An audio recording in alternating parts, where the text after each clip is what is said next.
واجب الاحترام بھائیوں، عزیز ساتھیوں، رسول اللہ صلی اللہ علیہ وسلم کا سفر ہجرت، آپ مدینہ طیبہ تشریف لے جا رہے ہیں۔ مکہ والوں نے آپ کو بڑا پریشان کیا، بہت تنگ کیا، آپ کے ساتھیوں پر، صحابہ اکرام پر ہر قسم کا ظلم، اس کا حربہ انہوں نے استعمال کیا، اس لیے کہ یہ لوگ اپنے نئے دین یعنی اسلام کو چھوڑ کر دوبارہ پھر اپنے باپ دادے کے رسم و رواج اور دوبارہ پھر جو بتوں کے پوجنے والا دین ہے اس کی طرف یہ لوگ پلٹ آئیں۔ لیکن جس کے اندر ایمان داخل ہو جاتا ہے، جو ایمان کی حقانیت کو سمجھ آتا ہے، جو اسلام کی حقانیت کو سمجھ آتا ہے، جو اللہ کی توحید کے ساتھ آدمی رنگا جاتا ہے، اس کے تو بھائی ٹکڑے ہو سکتے ہیں لیکن وہ کبھی اس سے پھر پیچھے نہیں ہٹتا۔ بلکہ ایک حدیث بھی ہے رسول اللہ صلی اللہ علیہ وسلم کی، ابو درداء کہتے ہیں رضی اللہ تعالیٰ عنہ کہ مجھے میرے پیارے ساتھی محمد کریم صلی اللہ علیہ وسلم نے مجھے ایک نصیحت فرمائی، اوصانی خلیلی۔ ابو درداء کہتے ہیں کہ مجھے میرے ساتھی نے یعنی کہ پیارے نبی محمد کریم صلی اللہ علیہ وسلم نے مجھے ایک نصیحت فرمائی۔ کون سی نصیحت تھی؟ آپ نے فرمایا کہ میرے بھائی، میرے ساتھی ابو درداء، وَإِن قُطِعْتَ أَوْ حُرِّقْتَ، اگر تجھے کاٹ دیا جائے، اگر تیرے ٹکڑے کر دیے جائیں، تجھے کاٹ دیا جائے، تجھے مار دیا جائے، أَوْ حُرِّقْتَ، یا تجھے زندہ جلا دیا جائے، تجھے آگ میں پھینک دیا جائے، برداشت کر لینا، اپنے ٹکڑے کروا لینا۔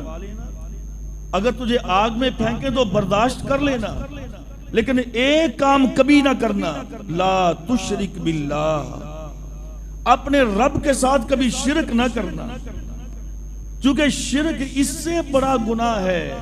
جس جہنم کی، جس دنیا کی آگ سے تم ڈرتے ہو نا، جہنم کی آگ اس سے کئی گنا زیادہ تیز ہے۔ تو بھائیو بات سیدھی سی ہے، جس آدمی کے دل میں توحید اپنا گھر کر جائے، جس کے دل و دماغ میں توحید سما جائے، یقین کیجئے دنیا کی ساری طاقتیں اس کے خلاف ہو گئی ہیں لیکن اس کو توحید سے پلٹ نہیں سکے۔ جسم کے ٹکڑے ہو گئے، جسم کے چیتھڑے اڑ گئے، جسم کو دو اونٹوں کے ساتھ باندھ کے، یہ ساری باتیں آپ کے سامنے ہیں، تاریخ ہمیں بتاتی ہے، اسلام ہمیں بتاتا ہے۔ دو اونٹوں کے ساتھ باندھ کے جسم کے دو ٹکڑے کر دیے گئے، تتی ریت پہ، کوئلوں پہ، پتھروں پہ گھسیٹا گیا، لٹایا گیا، لیکن توحید کو نہیں چھوڑا۔ یہ توحید ایک ایسی بات ہے، ایسی چیز ہے، ایسی مٹھاس ہے، اس کے اندر ایسی چاشنی ہے کہ جو آدمی اس کو ایک دفعہ چکھ لیتا ہے وہ اپنی جان دے دیتا ہے، توحید سے باز نہیں آتا۔ تو صحابہ اکرام رضوان اللہ علیہ مجمعین اسی ظلم سے استائے ہوئے اور اسی لوگوں کی بربریت سے استائے ہوئے، انہوں نے پھر پیارے پیغمبر سے جب اجازت مانگی، آپ نے ان کو اجازت دی، صحابہ اکرام نے ہجرت کرنا شروع کی جس کا میں نے ذکر کیا تھا۔ تو اب پیارے پیغمبر صلی اللہ علیہ وسلم خود اپنے ساتھی کو لے کر، سیدنا صدیق اکبر رضی اللہ عنہ کو لے کر اب آپ خود تشریف لے گئے۔ میں نے عرض کیا تھا کہ آپ جبل ثور میں پہنچے، جبل ثور میں، پھر غار ثور ہے، غار ثور کے اندر آپ چھپے ہوئے ہیں، آپ غار ثور میں بیٹھے ہوئے ہیں، 3 دن آپ نے وہاں پہ قیام کیا اور مشرکین آپ کو ڈھونڈ رہے ہیں، کوئی رستہ، کوئی گلی، کوئی چراہا، کوئی علاقہ، کوئی گرد و نواح کا قبیلہ ان لوگوں نے نہیں چھوڑا کہ جہاں پہ آپ کو نہ تلاش کیا ہو، آپ کے پیچھے نہ گئے ہوں، ہر جگہ پہ آپ کو تلاش کیا۔ اور جرم کیا تھا؟ پیارے پیغمبر صلی اللہ علیہ وسلم کا قصور کیا تھا؟ ابو بکر کا جرم کیا تھا؟ کس لیے لوگ آپ کو ڈھونڈ رہے تھے؟ کس لیے آپ کے خون کے پیاسے تھے؟ کیوں آپ کو پکڑنا چاہتے تھے؟ کیوں انعام رکھ دیا کہ جو پکڑ کے لائے گا زندہ یا مردہ 100 اونٹ دیے جائیں گے؟ وجہ سبب کیا تھا کہ نبی کریم صلی اللہ علیہ وسلم ایک دعوت دیتے تھے، قولوا لا الہ الا اللہ، لوگوں آؤ ایک اللہ کی طرف جھکاؤ، جس نے پیدا کیا، اللہ الذی خلق لکم ما فی الارض جمیعا، جس نے تمہیں پیدا کیا، جس نے آسمان کو بنایا، جس نے زمین کو بنایا، ما فی الارض جمیعا، جس نے زمین کی ساری نعمتوں کو، یہ کھیت و کھلیان ہیں، یہ ندی انہار ہیں، اور پھر یہ درندے پرندے چرندے حیوانات، جو کچھ بھی جمادات، ہر چیز وہی پیدا کرنے والا ہے، وہی بنانے والا ہے، وہی نظام کو چلانے والا ہے، اسی نے سورج اور چاند کو مسخر کیا ہے۔ آج تک جب سے کائنات بنی ہے، آج تک کوئی مائی کا لال نہیں بتا سکتا کہ کبھی سورج اپنے ٹائم سے لیٹ ہوا ہو، کبھی چاند اپنے ٹائم سے لیٹ ہوا ہو، کبھی آج سورج 15 منٹ لیٹ ہو گیا جی، آج چاند 15 منٹ لیٹ ہو گیا، کبھی بھی نہیں اور ہوگا بھی نہیں۔ اللہ رب العالمین کی ایسی ترتیب ہے، اللہ کا ایسا نظام ہے، اسی کو خالق کہتے ہیں، اسی کو مالک کہتے ہیں، اور اسی مالک کی نبی دعوت دیتے تھے، اسی مالک کی صحابہ اکرام دعوت دیتے تھے کہ جس کی بنا پہ یہ ظلم و ستم ان کو سہنا پڑے۔ اور آج بھی یہ بات حقیقت ہے، آپ توحید کی دعوت دیں، آپ حق کی بات کریں، لوگ آپ کے مخالف ہو جائیں گے، لوگ آپ کے خلاف پراپگنڈا کریں گے، لوگ آپ کو برا بلا کہیں گے، لوگ آپ کے بارے میں پتہ نہیں کون کون سی باتیں وہ باتیں کریں گے جو کبھی آپ نے سنی بھی نہ ہوگی۔ باہر کے پیارے نبی کریم صلی اللہ علیہ وسلم اپنے ساتھی کو لے کر غار کے اندر 3 دن چھپے، اور میں عرض کر رہا تھا کہ صدیق اکبر نے کہا اللہ کے نبی صلی اللہ علیہ وسلم اگر اوپر والوں نے نیچے دیکھ لیا، اگر اوپر والوں نے نیچے دیکھ لیا جو اوپر ہمیں ڈھونڈ رہے ہیں نا، تو ہمیں دیکھ لیں گے اور پکڑ لیں گے۔ تو پیارے پیغمبر نے فرمایا تھا کہ لا تحزن ان اللہ معنا۔ ابو بکر کیوں پریشان ہوتے ہو؟ ہم دونوں تو نہیں ہیں، ان اللہ معنا، ہمارے ساتھ ہمارا رب ہے، ہم دونوں اذ ہما فی الغار ثانی اثنین اذ ہما فی الغار، ثانی اثنین، ثانی اثنین کا مطلب یہ ہوتا ہے کہ ایک چیز کو 2 کر دیا جائے لیکن وہ چیز ایک ہی ہوتی ہے۔ مثال کے طور پہ یہ مسجد کا حال ہے، وہ برآمدہ ہے، اور دونوں کو مسجد ہی بولا جائے گا۔ ہم یہ نہیں کہیں گے کہ یہ مسجد الگ ہے برآمدہ الگ ہے، ہاں ویسے تو اس کی کیٹیگری الگ الگ ہے، وہ الگ چیز ہے یہ الگ چیز ہے، لیکن یہ ہے ایک ہی چیز کا دوسرا حصہ ہے۔ ثانی اثنین اس کو کہتے ہیں۔ نبی نے فرمایا کہ پیارے پیغمبر صلی اللہ علیہ وسلم کہ ابو بکر کیوں پریشان ہوتا ہے؟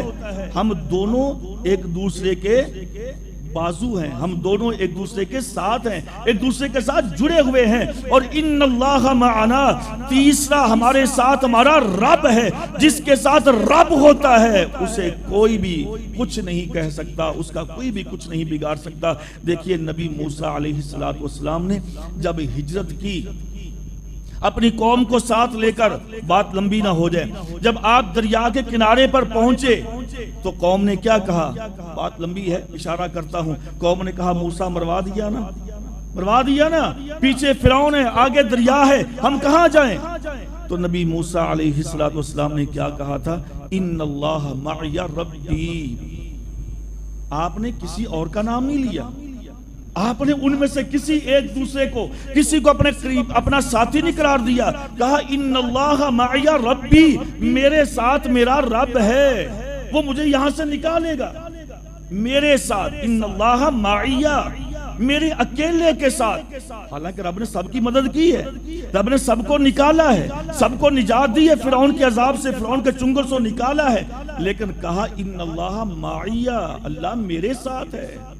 اور یہاں پہ نبی پیارے پیغمبر فرماتے ہیں ان اللہ معنا، صدیق اللہ ہمارے ساتھ ہے، پریشان کیوں ہوتے ہو؟ تو میں عرض کر رہا تھا کچھ لوگوں نے یہ بات بنائی ہے کہ وہ فاختہ نے انڈے دے دیے، ہاں جی مکڑی نے جالا بنا دیا۔ بھائیو یہ کہیں سے بھی ثابت نہیں ہے، نہ وہاں پہ فاختہ کا ذکر ہے، نہ وہاں پہ مکڑی کا ذکر ہے۔ غار تھی، غار میں چھپے 3 دن کے بعد جب دیکھا کہ اب لوگ اس جو شدت تھی، آپ کے پیچھے لوگوں کی جو شدت تھی، پکڑنے کے لیے بھاگے ہوئے تھے، جب دیکھا کہ اب یہ تھاک مان کے بیٹھ گئے ہیں، تو اب 30 دن پیارے پیغمبر صلی اللہ علیہ وسلم نے اور ابوبکر صدیق نے وہاں سے کوچ کیا غار ثور سے، اور آپ نے پہلے سے ہی ایک بندے کے ساتھ یہ طے کیا تھا، عبداللہ بن عریقت کے ساتھ، کہ آپ نے ہمیں، وہ ابھی مسلمان نہیں تھا، کہ تو نے ہمیں لے کر جانا ہے مدینہ میں، اور راستہ وہ استعمال کرنا ہے جو عمومی راستہ نہ ہو، شاہراہ عام نہ ہو، تاکہ کہیں ہم ایکسپوز نہ ہو جائے، ہمیں اور پتہ نہ چل جائے، لہذا کسی لمبے راستے سے ہم کو لے کر جانا ہے۔ عبداللہ بن عریقت بھی پہنچ گیا، اور آپ کا غلام یعنی کہ صدیق اکبر کا غلام عامر بن فہیرہ وہ بھی آپ کی اونٹنیاں لے کر پہنچ گیا، اور آپ صلی اللہ علیہ وسلم پیارے پیغمبر ابوبکر صدیق اور عامر بن فہیرہ اور عبداللہ بن عریقت یہ چاروں کا چھوٹا سا مختصر سا قافلہ یہاں سے روانہ ہو گیا۔ اللہ اکبر کبیرہ، سفر کرتے کرتے چلتے چلتے چلتے چلتے اب جا رہے ہیں، اور یہ راستہ ساحل کا اپنایا ہوا ہے۔ اب لوگوں نے یہاں مکہ کے اندر مشرکین نے یہ چونکہ بات اعلان عام کر دیا تھا کہ جو بھی ان کو پکڑ کے لائے گا انعام ملے گا۔ اب ہر بندہ کوشش میں ہے، اسی جستجو میں ہے، اسی تلاش میں ہے کہ مجھے کہیں سے سراغ مل جائے، میں ان کا پیچھا کروں اور پیچھا کر کے ان کو پکڑ کے لے آؤں۔ تو ایک دن کہتے بیٹھے ہوئے تھے سراقہ بن مالک رضی اللہ تعالیٰ عنہ، ابھی مسلمان نہیں ہوئے، مدلج قبیلہ ہے، قبیلے میں بیٹھے ہوئے اپنے لوگوں کے درمیان۔ تو ایک آدمی، ایک سوار آیا، مسافر آیا، اس نے کہا بھی کیوں بیٹھے ہو؟ کہنے لگے کہ یار یہاں پہ اعلان ہوا ہے کہ ایسے 2 نوجوان ہیں ہمارے مکہ کے معزز ہیں، وہ یہاں سے نکلے ہیں، ان کو پکڑنا ہے، بات لمبی ہے۔ کہا کدھر کو گئے ہیں جی؟ پتہ نہیں کہاں گئے۔ اس سوار نے کہا میں نے ان کو ساحل کے کنارے پہ جاتے ہوئے دیکھا، ساحل کی طرف جاتے میں نے ان کو دیکھا۔ سراقہ بن مالک کہتے ہیں میں بات کو سمجھ گیا، میں نے فوراً بات کو پلٹا دیا، میں نے کہا نہیں تو نے کسی اور کو دیکھا ہوگا، ابھی ہمارے پاس سے کچھ سوار گزر کے گئے ہیں، تو نے ان کو دیکھا ہوگا۔ لیکن سراقہ بن مالک کہتے ہیں میں دل میں سمجھ گیا تھا کہ یہ وہی پیارے پیغمبر صلی اللہ علیہ وسلم ہیں، چونکہ اس نے 2 بندوں کا نام لیا ہے اور وہی 2 بندے ہیں۔ سراقہ بن مالک کہتے ہیں اس لیے میں نے اس کو واضح نہیں کیا تاکہ کوئی اور اٹھ کے ان کا پیچھا نہ کرے، کوئی انعام نہ لے لے، یعنی انعام کی لالچ میں، اس طمع میں، اس ہرس میں نے اس بات کو چھپا کے رکھا۔ تھوڑی دیر مجلس میں بیٹھا، اس کے بعد میں اٹھا، اپنے گھر میں آیا، لونڈی کو کہا میری سواری نکالو۔ میرا تیز ترین گھوڑا تھا، بڑا عالی شان گھوڑا تھا، اس نے میرا گھوڑا نکالا، وہ بھی کمرے کے پیچھے سے، وہ پیچھے جا کے اس نے مجھے گھوڑا دیا، میں گھوڑے پہ سوار ہوا، تلوار لی، اپنا ساز و سامان لیا، میں نے پیچھا کرنا شروع کر دیا، بھاگتا ہوا جدھر اس نے کہا تھا میں ساحل کی طرف چل پڑا۔ میں نے دیکھا کہ آگے جا رہے ہیں پیارے پیغمبر صلی اللہ علیہ وسلم اور ابوبکر صدیق رضی اللہ تعالیٰ عنہ۔ میں نے کہا لو جی شکار آ گیا، شکار ہاتھ میں آ گیا۔ ابو بکر نے پیچھے مڑ کے دیکھا، اللہ کے رسول صلی اللہ علیہ وسلم لگتا ہے پیچھے کچھ سوار آ رہا ہے۔ ابو بکر پریشان نہیں ہونا، ان اللہ معنا، ہمارے ساتھ ہمارا رب ہے، پریشان کیوں ہوتے ہو؟ تھوڑا سا آگے گئے، یہ تیز روز گھوڑے پر تھا اور قریب ہو گیا، پہچان میں آ گیا، اللہ کے رسول سراقہ بن مالک ہے۔ بڑا کریل جوان تھا، بڑا قد آور جوان تھا، بڑا جنگجو تھا۔ اچھا سراقہ بن مالک آ رہا ہے، ابو بکر پریشان نہ ہو۔ جب وہ تھوڑا سا قریب آیا، ابھی قریب تھا کہ آپ کے اوپر حملہ کرتا یا آپ کو وہ پکڑ لیتا، تو اللہ رب العالمین نے سراقہ بن مالک کے گھوڑے کے اگلے دونوں پاؤں زمین میں دنسا دیے، دونوں پاؤں زمین میں دنس گئے، اب اٹھا نہ سکا اور منہ بل نیچے گرا۔ اب بڑا زور لگایا، کوشش کی، گھوڑے کو بڑا زور لگایا، کوشش کی کہ اپنے پاؤں نکالے، لیکن اپنے پاؤں نہیں نکال سکا۔ اس کے بعد کہتا ہے کہ اے محمد صلی اللہ علیہ وسلم، میں سمجھ گیا، میں جان گیا، میں تم پہ حملہ نہیں کر سکتا، میں آیا بری نیت سے سا، آپ دعا کیجئے میرا گھوڑا یہاں سے صحیح سالم نکل جائے، میں واپس چلا جاؤں گا، میں آپ کو کچھ بھی نقصان نہیں پہنچاؤں گا۔ پیارے پیغمبر صلی اللہ علیہ وسلم نے دعا کی، گھوڑا باہر نکل گیا، گھوڑے پہ سوار ہوا، تھوڑا سا پیچھے گیا، پھر شیطان نے ورغلایا، پھر ایک ہوا اور پھر ایک سوچ، ایک طمع، ایک لالچ جو 100 اونٹ کی تھی وہ پھر دل کے اندر جاگی، آپ دوبارہ پھر ایک حملہ کر لیتے ہیں۔ دوبارہ پھر حملہ کیا تو گھوڑا پہلے سے بھی زیادہ دنس گیا۔ تیسری مرتبہ جب حملہ آور ہوا، اب منہ کے بل گرا، چوٹ بھی لگی۔ اب کہتا ہے میں نے تیر نکالے تھے، میں نے تیر نکال کے جو فال نکالتے تھے نا، فال، یہ فال نکالنے والا آج کل بھی یہ سلسلہ ہے، فال نکالو بھی، کوئی طوطے کی فال نکال رہا ہے، کوئی یہ ہاتھوں کی فال نکال رہا ہے، کوئی آج کل ایک اور بھی سلسلہ آپ نے اکثر دیکھا ہوگا، یہ آن لائن فالیں نکالتے ہیں۔ ہاں جی قرآن نہیں جی، ہم تو قرآن پاک سے کرتے ہیں، کیا کرتے ہیں جی؟ اپنا نام بتاؤ، ماں کا نام بتاؤ، قرآن مجید کھولا، ہاں جی اس کے 7 صفحے آگے کیے، پھر 7 آیتیں چھوڑ دی، 7 لائنیں چھوڑ دی، پھر یہ پڑھا، یہ کیا، تو جی آپ کا کام ہو جائے گا، نہیں ہو جائے گا۔ اللہ کی قسم حرام ہے، شرک ہے، شرک ہے۔ من اتا عرافا او کاہنا فصدقه بما یقول فقد کفر علی نزل علی محمد صلی اللہ علیہ وسلم. پیارے پیغمبر نے فرمایا کہ جو شخص کسی ایسے بندے کے پاس آتا ہے, اس سے اپنی فال نکلواتا ہے اور اپنے قسمت یعنی اپنے آنے والے حالات کے بارے میں وہ اس سے معلومات لیتا ہے اور پھر کہتا ہاں میں نے فال نکلوایا تھا, یہ ہو گیا وہ ہو گیا. پیارے نبی نے فرمایا کہ اس بندے نے جو مجھ پہ نازل ہوا, کیا نازل ہوا؟ اسلام نازل ہوا, قرآن نازل ہوا, شریعت نازل ہوئی, یہ ایمان نازل ہوا, یعنی اس بندے نے پیارے نبی پر صلی اللہ علیہ وسلم پہ نازل ہونے والے اسلام کا انکار کیا ہے, اس نے کفر کیا ہے. اور ام سلمہ رضی اللہ تعالی عنہ ام المؤمنین کی حدیث صحیح مسلم کے اندر موجود ہے کہ ایسے بندے کی 40 دن تک نماز بھی قبول نہیں ہوتی. تو باہر کیا میرے بھائیوں, یہ شرک کے اڈے ہیں سارے کے سارے, یہ فال نکال کے استخارے. ایک میں اور چھوٹی سی بات کر رہا ہوں, چلو بات ضمن آ گئی ہے درمیان میں, اور جی میرا استخارہ کرنا مولوی صاحب, میرا یہ مسئلہ ایسے ایسے ہو جائے. بھائیوں ایک بات یاد رکھیں, کام میرا ہے, استخارہ مجھے کرنا ہوگا. کام آپ کا ہے, آپ کا استخارہ میں نہیں کر سکتا. اگر آپ کے کام کا استخارہ میں کر سکتا ہوتا تو صحابہ اکرام رضوان اللہ علیہم اجمعین کو پیارے نبی کبھی بھی استخارے کی ترغیب نہ دلاتے. عبداللہ بن عباس کہتے ہیں کہ پیارے پیغمبر ہمیں استخارے کی دعا ایسے سکھاتے تھے جیسے نماز سکھاتے ہیں, جیسے بچوں کو دعا سکھائی جاتی ہے, جیسے یہ ضروری دعائیں سکھائی جاتی ہیں, تاکہ کوئی بھی کام کرو اس سے پہلے استخارہ کرو. لیکن آپ کا استخارہ آپ کریں گے, میرا میں کروں گا. اور جی آپ کا استخارہ جی میں کر دوں, اتنے پیسے دے دو جی استخارہ کر دیا, یہ سب فراڈ ہے, یہ سب جھوٹ ہے. یہ کوئی طریقہ اسلام کا نہیں ہے. اسلام کا طریقہ یہی ہے, اگر میرا کام ہے تو میں استخارہ کروں, نہیں کرنا آتا تو سیکھوں. بھائی میں مسلمان ہوں, میں نے نبی کا کلمہ پڑھا ہے, نبی کی تعلیم کو سیکھنا مجھ پہ لازم ہے, مجھ پہ فرض ہے.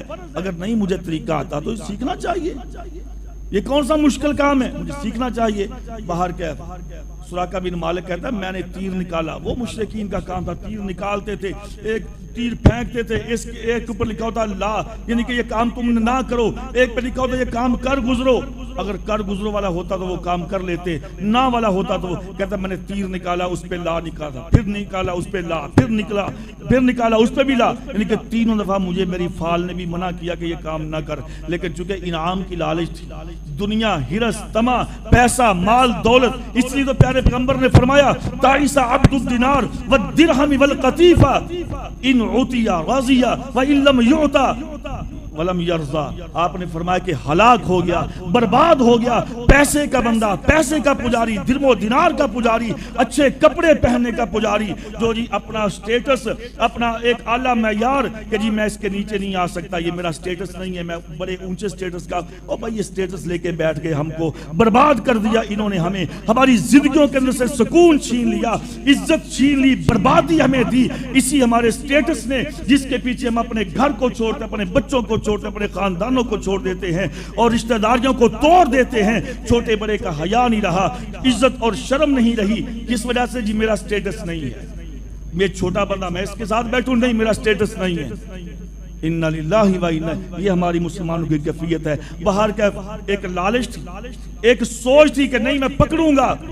سراقہ بن مالک کہتے ہیں میں نے دوبارہ پھر کوشش کی, اور اب جب میں گر گیا نا, میں نے کہا اللہ کے رسول اب دعا کر دیجئے, میں آپ کو نہیں پکڑوں گا. تیسری مرتبہ بس میں نے یہ آخری چانس جو تھا میں نے دیکھ لیا. پیارے پیغمبر نے دعا کی, سراقہ بن مالک کا گھوڑا باہر نکلا تو پیارے پیغمبر نے فرمایا, ہاں سراقہ بن مالک کہتے ہیں اللہ کے رسول مجھے پتا ہے آپ کامیاب ہوں گے, اور آج آپ مدینہ سے, مکہ سے نکل رہے ہیں, مدینہ کے راستے پہ ہیں, مجھے امید ہے, مجھے یقین ہے, ابھی مسلمان نہیں ہوئے کہ آپ دوبارہ پھر مکہ میں آئیں گے اور دوبارہ کامیاب ہوں گے. آپ مجھے امان لکھ دیں, مجھے ایک کاغذ, ایک پیپر, مجھے امان لکھ دیں, اس پہ لکھا ہوا ہو کہ سراقہ بن مالک کو معاف کر دیا گیا, اس کو کچھ نہیں کہا جائے گا, امان لکھ دیں مجھے. پیارے پیغمبر نے فرمایا اچھا. آپ نے اس کو امان بھی لکھ کر دی, اور آپ نے فرمایا کہ سراقہ وہ وقت کیسا ہوگا کہ جب تیرے ہاتھ میں کسرا کے کنگن پہنائے جائیں گے, تیرے ہاتھ میں کسرا کے کنگن پہنائے جائیں گے.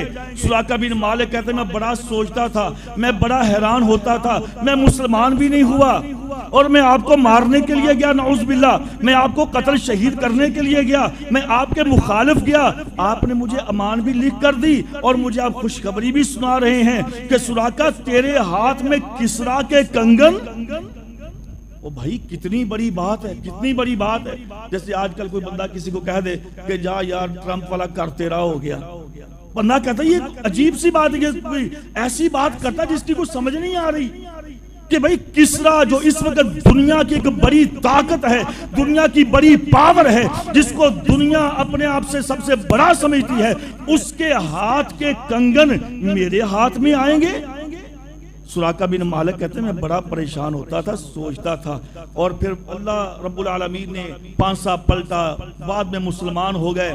مسلمان ہونے کے بعد ایک دفعہ بیمار ہو گئے، بات لمبی نہ ہو جائے، ایک دفعہ سراقہ بن مالک بیمار ہو گئے۔ بیٹوں نے کہا کہ ابا جی کوئی وصیت لکھ جائیں، ہاں جی کوئی پتہ نہیں زندگی کا کب فوت ہو جائیں۔ سراقہ بن مالک کہتے ہیں میں ابھی نہیں مرتا۔ طبیبوں نے، ڈاکٹروں نے، اس وقت کے لوگوں نے کہا کہ بچنا مشکل ہے، کہتے ہیں میں ابھی نہیں مرتا۔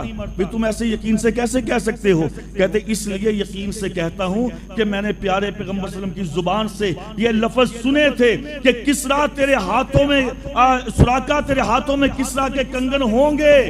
ابھی تک تو کسرا وہ تو اپنے بھائی وہ اپنے وہاں پہ بیٹھا ہوا ہے محل میں، ابھی تو پوری آب و تاب کے ساتھ ہے، ابھی تو پورا ایران اس کے پاس ہے، ابھی تو اس کا ڈنکا بولتا ہے، ابھی تو میں نے اس کے کنگن نہیں پہنے، اور میرے نبی کی بات جھوٹی نہیں ہو سکتی۔ وما ينطق عن الهوى ان هو الا وحی یوحى، نبی وہی بات کرتے ہیں جو آسمان سے وحی آتی ہے، اور جو وہی نہیں آتی نبی بات ہی نہیں کرتے۔ تو میں کیسے مروں گا؟ میں ابھی نہیں مر سکتا۔ اور پھر ایسے ہی ہوا، سراقہ بن مالک پھر دوبارہ صحت مند ہوئے، اور پھر ایک وقت آیا سیدنا عمر بن خطاب رضی اللہ عنہ کا زمانہ ہے۔ اللہ رب العالمین نے عمر بن خطاب کے ہاتھوں آپ کے دور خلافت کے اندر یہ ایران جو سب سے بڑی پاور تھا، جو سب سے بڑی طاقت تھا، اللہ نے اس کو ایسا شکست سے دوچار کیا کہ دنیا دیکھتی رہ گئی، اور ایسی ذلت امیز شکست کہ اس کا سارا مال و متاع مسلمانوں نے گھسیٹ کر، مسلمانوں نے سب کا سب اکٹھا کر کے مدینہ میں لا کے جمع کر دیا۔ بات لمبی ہے۔ جنگ قادسیہ کے بعد جب سارا مال و متاع آ گیا نا، تو پیارے پیغمبر صلی اللہ علیہ وسلم نے اس وقت فرمایا تھا کہ سراقہ کدھر ہو؟ سراقہ کہاں ہو؟ سراقہ کھڑا ہوا، بڑا کڑیل جوان تھا، بڑا اونچا قد آور تھا۔ کہا سراقہ آج وہ پیارے پیغمبر کی بات سچی ہونے والی ہے، یہ کسرا کے کنگن کسی کے بازو میں نہیں آ رہے، یہ کسرا کے کنگن کسی کے بازو میں نہیں آ رہے، چلو پہنو، پہن کے دکھاؤ۔ اللہ اکبر کبیرہ۔ سراقہ بن مالک کہتے ہیں پھر میں نے وہ کنگن اپنے ہاتھوں میں پہنے، اور سراقہ کا لباس جو اس کا جبہ تھا، جس کو سونے کی تاروں کے ساتھ، یعنی کہ زر تاروں کے ساتھ جس کو بنایا گیا تھا، سینچا گیا تھا، وہ مجھے پہنایا گیا، اور مجھے کہا دیکھ چل کے، ذرا دیکھ چل کے۔ ایسا رب نے ذلیل کیا، ایسا رب نے ذلیل کیا ایرانیوں کو، ایسا رب نے ذلیل کیا ان مجوسیوں کو، آتش پرستوں کو، کہ اب ان کے بادشاہ کے کنگن بھی اور اس کا لباس بھی ایک عام آدمی کے تن میں زیب ہے، اور ایک عام آدمی کے ہاتھوں میں اس کے کنگن ہے۔ یہ وقت وہ پورا ہوا۔ تو میں عرض کر رہا تھا، پیارے پیغمبر نے فرمایا کہ سراقہ وہ کیسا وقت ہوگا؟ سراقہ بن مالک کہتے ہیں میں سوچتا تھا، واپس آ گیا۔ اس کے بعد پیارے نبی کریم صلی اللہ علیہ وسلم اپنے ساتھی صدیق اکبر رضی اللہ عنہ کے ساتھ، عبداللہ بن عریقت کے ساتھ، عامر بن فہرہ کے ساتھ آپ نے سفر کو جاری کیے ہوئے ہیں۔ آپ آگے پہنچ گئے، اور آپ جب مدینہ، رستہ بہت لمبا تھا، راستے میں ام معبد کا ایک خیمہ بھی آتا ہے، وہاں پہ آپ تشریف لے گئے اور کہا اس سے پوچھو کچھ کھانے پینے کے لیے ہے۔ اس مائی نے کہا کہ اللہ کے رسول صلی اللہ علیہ وسلم، وہ تو نہیں جانتی تھی کہ آپ کون ہیں، وہ ویسے مسافروں کی خدمت کرتی تھی۔ اس نے کہا بھائی مسافروں میرے پاس کچھ بھی کھانے کے لیے نہیں ہے، نہ کھجور ہے نہ دودھ ہے، اچھا پھر مائی کچھ اور؟ کچھ نہیں بیٹا، یہ بکری تیرے پاس بدی ہوئی ہے، ہاں بکری ہے لیکن لاغر ہے، کمزور ہے، دودھ نہیں دیتی۔ پیارے پیغمبر نے فرمایا اگر اجازت ہو تو ہم اس کو دھو لیں؟ ہاں اجازت ہے، اگر اس کا دودھ نکلتا ہے تو نکال لو، مجھے تو کوئی پریشانی نہیں ہے، مجھے تو کوئی اعتراض نہیں ہے۔ پیارے پیغمبر صلی اللہ علیہ وسلم نے بکری پہ ہاتھ پھیرا، بسم اللہ پڑھی، اللہ سے دعا مانگی، کہا میری بہن لے آؤ جو برتن ہے تیرے پاس۔ اس نے ایک برتن لا کے دیا، پیارے پیغمبر نے دودھ دھونا شروع کیا، دودھ نکالنا شروع کیا، دودھ نکالا، اتنا نکالا کہ برتن سارا بھر گیا۔ پیارے پیغمبر نے کہا پہلے اس مائی کو پلاؤ، اس کو پلایا، ابو بکر نے پیا، عبداللہ بن عریقت نے پیا، عامر فہیرہ نے پیا، پھر آخر میں آپ نے خود پیا اور کہا کوئی اور بھی برتن ہے تو وہ بھی لے آؤ۔ اس نے اور برتن بھی دیا، وہ بھی برتن دودھ کا بھر گیا۔ پیارے پیغمبر وہاں پہ رحمتیں بکھیرتے ہوئے، اللہ کی برکتوں کو وہاں پہ نازل کرتے ہوئے، اللہ کی رحمتیں وہاں پہ نازل ہو رہی ہیں، اور آپ آگے چل دیے۔ آگے مدینہ کے لوگ آپ کا روزانہ انتظار کر رہے ہیں کہ آج آتے ہیں، کل آتے ہیں، آج آتے ہیں، کل آتے ہیں۔ آپ نے بہت سارے صحابہ کو پہلے بھیج دیا تھا، مصعب بن عمیر رضی اللہ تعالیٰ عنہ، اسد بن زرارہ رضی اللہ عنہ، اور عبداللہ بن ام مکتوم، یہ جو تینوں صحابی تھے یہ معلمین میں سے تھے، مبلغین میں سے تھے، جو وہاں پہ جا کے لوگوں کی تعلیم تربیت کا انتظام اسلام کر رہے تھے۔ جب آپ مدینہ پہنچنے لگے تو لوگ روزانہ آپ کا انتظار کرتے تھے کہ آج آئیں گے، کل آئیں گے، لیکن چونکہ آپ نے لمبا سفر کیا اور آپ نے اوپر سے سفر کیا تاکہ دشمن پیچھا نہ کر سکے۔ اللہ اکبر کبیرہ، جب آپ مدینہ پہنچے کہ یہودی چڑھا ہوا ہے اپنی کھجوروں پہ، اور اس نے دور سے دیکھا کہ مسلمان جس کا انتظار کرتے ہیں، یہ دو سفید کپڑوں والے یہ مسافر آ رہے ہیں، لگتا یہی ہوں گے۔ یہودی تھا، اس نے کھجور پہ کھڑے ہو کے اعلان کر دیا، او مسلمانوں جس کا تم انتظار کر رہے ہو نا، وہ میں دیکھ رہا ہوں کہ کچھ مسافر ادھر مکہ مدینہ کی طرف آ رہے ہیں، اور لگتا ہے کہ وہ تمہارے وہی مسافر جن کا تم انتظار کرتے ہو۔ مسلمانوں نے دیکھا، سارے نکل آئے، پلٹ آئے خوشی کے ساتھ۔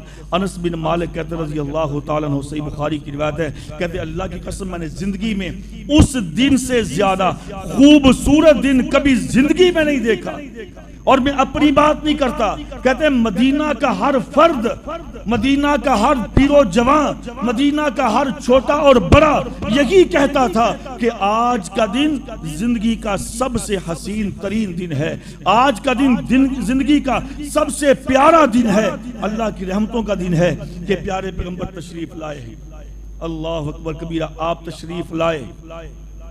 جب آپ اترے، آپ نے کہا بھی کہاں پہ اترنا ہے، قیام کرنا ہے؟ سب سے پہلے آپ قباء میں اترے۔ قباء، وہاں پہ آپ نے پڑاؤ کیا، 10 دن آپ وہاں پہ رکے، اور سب سے پہلے وہاں پہ آپ نے کیا کام کیا؟ مسجد کو تعمیر کیا۔ حالانکہ 10 دن کی بات تھی، آپ نے آگے مدینہ میں جانا تھا، لیکن 10 دن بھی جب آپ رکے تو آپ نے پہلا کام جو کیا وہ آپ نے مسجد تعمیر کی۔ اللہ والے، ان کا دل مسجد کے ساتھ لگا رہتا ہے، وہ مسجد کے ساتھ منسلک رہتے ہیں۔ پیارے پیغمبر کی حدیث نا، جو 7 بندے عرش کے سائے کے نیچے ہوں گے کل قیامت کے دن، ان میں سے ایک وہ شخص بھی ہے کہ جس کا دل مسجد کے ساتھ جڑا رہتا ہے، جو مسجد کے ساتھ ہر وقت لگا رہتا ہے۔ مسجد کا بہت ساری باتیں ہوتی ہیں بھائیوں، مسجد کو سنبھالنا، مسجد کا انتظام الاسلام سنبھالنا، یا مسجد کی خدمت کرنا، مسجد کی صفائی کرنا، یا ویسے ہی مسجد کے ساتھ اس کا منسلک رہنا، اس کا مسجد کے ساتھ دل لگا رہنا، یہ بھی کسی کو اللہ رب العالمین یہ نعمت عطا کرتا ہے۔ وگرنہ بھائی مسجدیں خالی ہوتی ہیں، مسجدیں ویران ہوتی ہیں، بازاروں کو دیکھ لو، ہاں جی، یا ایسی محافل یا ایسی مجلسیں کہ جہاں پہ اللہ اس کے رسول کی نافرمانی ہوتی ہے، وہاں پہ لاکھوں، وہاں پہ ہزاروں، وہاں پہ سینکڑوں، 20 لوگوں کے آپ کو اجتماعات نظر آئیں گے، لیکن مساجد دیکھنے خالی ہوتی ہیں۔ ہاں جی، مساجد کی طرف لوگوں کا رخ نہیں ہے۔ شیطان روکتا ہے، شیطان کہ مسجد میں نہ جاؤ، حالانکہ یہ مسجد پیارے پیغمبر نے فرمایا کہ احب البلاد الی اللہ، دنیا میں اس زمین پہ اس زمین کے کرۂ ارض پہ سب سے زیادہ اگر کوئی خوبصورت اللہ کو جگہ ہے تو وہ یہ مسجد ہے، اور مسجد ہے، مسجد کے ساتھ محبت جس کی ہوگی بھائی وہ اللہ کے عرش کے سائے کے نیچے ہوگا۔ تو پیارے پیغمبر نے سب سے پہلا کام کیا کیا؟ آپ نے مسجد تعمیر کی۔ اس کے بعد 10 دن آپ وہاں پہ ٹھہرے، آپ مدینہ تشریف لے گئے۔ جب آپ مدینہ چلے گئے، ابو ایوب انصاری رضی اللہ تعالی عنہ ان کے گھر کے پاس جا کے آپ رکے اور ان کے گھر میں ٹھہرے، اور پھر سب سے پہلے وہاں پہ آپ نے کیا کیا؟ اپنا گھر نہیں بنایا کہ اب میں یہاں پہ آ گیا ہوں، اب یہاں پہ ہمارا ایک گھر ہونا چاہیے، لوگوں نے آنا جانا نہیں۔ سب سے پہلے مدینہ پہنچ کر بھی آپ نے کہا کہ جگہ کس کی ہے؟ جہاں میری اونٹنی بیٹھی تھی۔ اللہ کے رسول، یہ سہل اور سہیل ہیں، یہ 2 چھوٹے بچے ہیں، یتیم ہیں، یہ سعد بن زرارہ کے بھانجے ہیں، یہ ان کی جگہ ہے یا بھتیجے ہیں اس کے، اسی نے پالا، وہی پال رہا ہے ان کو، اسی کی ان کی جگہ ہے۔ آپ نے فرمایا کہ بلاؤ۔ سہل سہیل 2 چھوٹے بچے تھے، آپ نے فرمایا کہ بیٹو یہ جگہ مجھے چاہیے۔ اللہ کے رسول، کس کے لیے؟ میں یہاں مسجد بنانا چاہتا ہوں۔ پیارے پیغمبر آپ نام لیجئے، یہ جگہ آپ کی ہے۔ آپ نے کہا نہیں، ایسے نہیں مجھے چاہیے، میں قیمتاً لوں گا، قیمتاً، ادھار یعنی کہ ہبہ نہیں، وقف نہیں، قیمتاً مسجد کے لیے جگہ لینا چاہتا ہوں۔ وہ ہبہ کرنا چاہتے ہیں، وہ بچے وقف کرنا چاہتے ہیں۔ اللہ کے رسول بنائیے مسجد۔ آپ نے فرمایا نہیں، قیمتاً لوں گا۔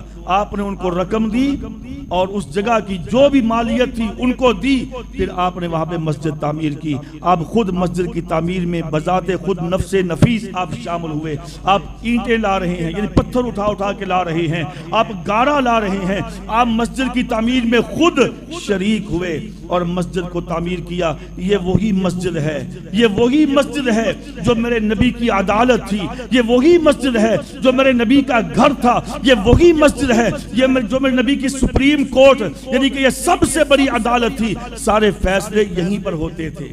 اور جب سے مسلمانوں نے ان فیصلوں کو، ان عدالتوں کو مساجد سے باہر کیا ہے، اس وقت سے جرائم بڑھ گئے ہیں، اس وقت سے انصاف نہیں ملتا، اس وقت سے دھوکہ فرار ہوتا ہے، اس وقت سے جھوٹ بولا جاتا ہے۔ خلفاء کے دور میں یہ مساجد ہی تھی جہاں پہ فیصلے صادر ہوا کرتے تھے، مساجد ہی تھی جہاں سے قافلے روانہ ہوا کرتے تھے، مساجد ہی تھی جہاں پہ حدود اللہ کا قیام ہوتا تھا، حدود اللہ کا نفاذ یہیں پہ نافذ ہوتا تھا، اس کے اوپر عمل درآمد باہر ہوتا تھا، لیکن مساجد کے اندر ہی سب کچھ تھا بھائی۔ مساجد ہی یونیورسٹی تھی، مساجد ہی وہ سب سے بڑے کالج تھے، مساجد ہی سب کچھ تھا۔ آج ہم نے مساجد کو الگ کیا اور دنیاوی تعلیم کے اداروں کو الگ کیا، ہم نے یونیورسٹی کو الگ کیا، مسجد کو الگ کیا۔ دیکھ رہے ہیں تقریباً ہر کالج میں، ہر یونیورسٹی میں، بلکہ ہر ہائی سکول میں آپ کو ایک مسجد نظر آئے گی، ہر عدالت میں آپ کو ایک مسجد نظر آئے گی۔ مسجد وہاں پہ ہوتی ہے، لیکن کبھی وہاں پہ نمازی دیکھے ہیں آپ نے؟ 2-4 اس کے علاوہ کوئی اور نمازی؟ اور ایک جگہ پہ جانے کا اتفاق ہوا، یقین کیجئے یونیورسٹی کے اندر اذان ہو گئی، میں وہاں پہ گیا، میں نے کہا بھائی جان اکیلے، مؤذن صاحب اکیلے؟ کہتا جی اکیلا ہی ہوتا ہوں۔ یونیورسٹی ہے، وہاں پہ ڈپارٹمنٹ ہیں اسلامیات کے، وہاں پہ ڈپارٹمنٹ کے اندر پروفیسر بھی ہیں اسلامیات کے، چلو باقیوں کو چھوڑو۔ نہیں یہ ٹائم نہیں ہے، ٹائم نہیں ہے۔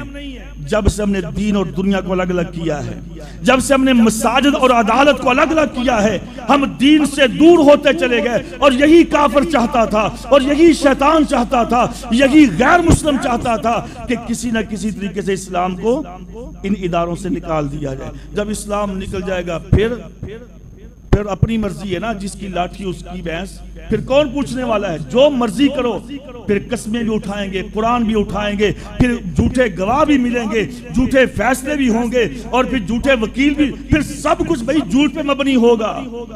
مسجد میں چلو کم از کم اللہ کا ڈر تو ہوتا ہے، اللہ کا خوف تو ہوتا ہے، یار مسجد کے اندر بیٹھا ہوا ہوں، کوئی اللہ کا ڈر تو بندے کو آتا ہے نا۔ لیکن بھائی جب مسجد سے باہر پھر کون ڈرے گا؟ کوئی بھی نہیں ڈرے گا۔ اس لیے میرے محترم بھائیوں میں عرض کر رہا ہوں، پیارے پیغمبر صلی اللہ علیہ وسلم نے سب سے پہلے مسجد تعمیر کی اور مسجد کے ساتھ دل لگایا، اور پھر اسی مسجد سے، اسی مسجد نبوی سے پھر قافلے نکلے، اللہ کی قسم ایسے قافلے، پھر وہی مسجد پارلیمنٹ تھی، پھر وہی مسجد سینٹ تھی، پھر وہی مسجد ایوان بالا تھی، اور اسی مسجد سے پھر میرے نبی فیصلے کیا کرتے تھے۔ اور اللہ نے پھر آسمان سے کہا کہ نبی اب تم آ گئے ہو نا، اب تم یہاں پہ آ گئے ہو، اب یہ ایک اسٹیٹ بن گئی ہے، اب یہ ایک باقاعدہ اسٹیٹ بن چکی ہے، اب تم اس کے سربراہ ہو، اب تم اس کے سربراہ نہیں، اب پھیل جاؤ، پھیل جاؤ۔ اب یہ ساری زمین قل سیروا فی الارض، اب یہ ساری زمین مشرق سے مغرب، مغرب سے مشرق، شمال سے جنوب، جنوب سے شمال، یہ ساری زمین تمہاری ہے. ان الارض للہ یارثها عبادی الصالحون. اب یہ ساری زمین اللہ کی ہے. اب جہاں دل کرتا ہے پھیلو، نکلو، جاؤ، اسلام کو غالب کرو، اسلام کا پھریرا لہراؤ، اسلام کا پرچم لے کے نکلو، اور جو بھی راستے میں رکاوٹ بنے اس کو تہو تیگ کرتے چلے جاؤ اور اسلام کو پھیلاتے جاؤ.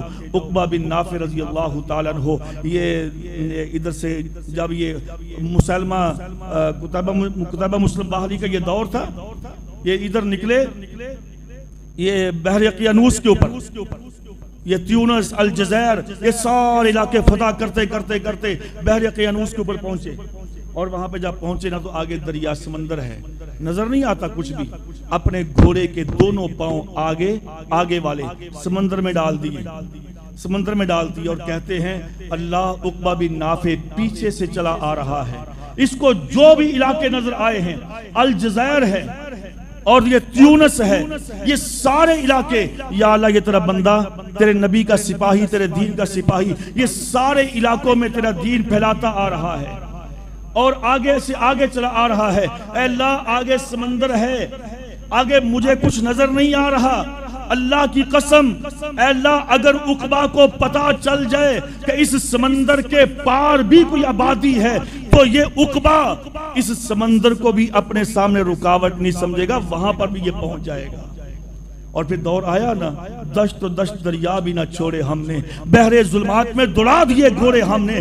پھر انہی صحابہ نے جب پتا چلا اس دریا کے پار، اس سمندر کے پار ایک آبادی ہے جہاں پر اسلام نہیں پہنچا، تو انہوں نے اپنے گھوڑوں کو دوڑا دیا، دریاؤں میں، سمندروں میں ڈال دیا اور کہا یا اللہ تیرے دین کے لیے نکل رہے ہیں. اور میرے نبی صلی اللہ علیہ وسلم نے جب اسٹیٹ بنا لی اور پھر اپنے قافلوں کو روانہ کرنا شروع کر دیا. پھر جنگ بدر تو بعد میں ہوئی ہے، آپ نے اس سے پہلے 6-7 قافلے مختلف علاقوں میں روانہ کر دیے تھے کہ جنہوں نے جا جا کر حملے کیے اور اسلام کے غلبے کے لیے جنہوں نے محنتیں اور کوششیں اور کاوشیں کی.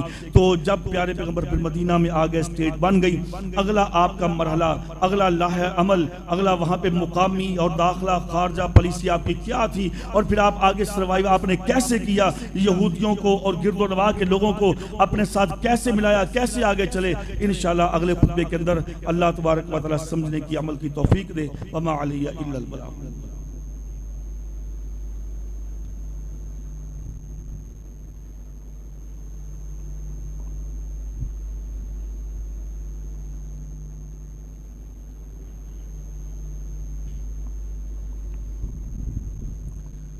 إن الحمد لله نحمده ونستعينه ونستغفره ونعوذ بالله من شرور أنفسنا ومن سيئات أعمالنا.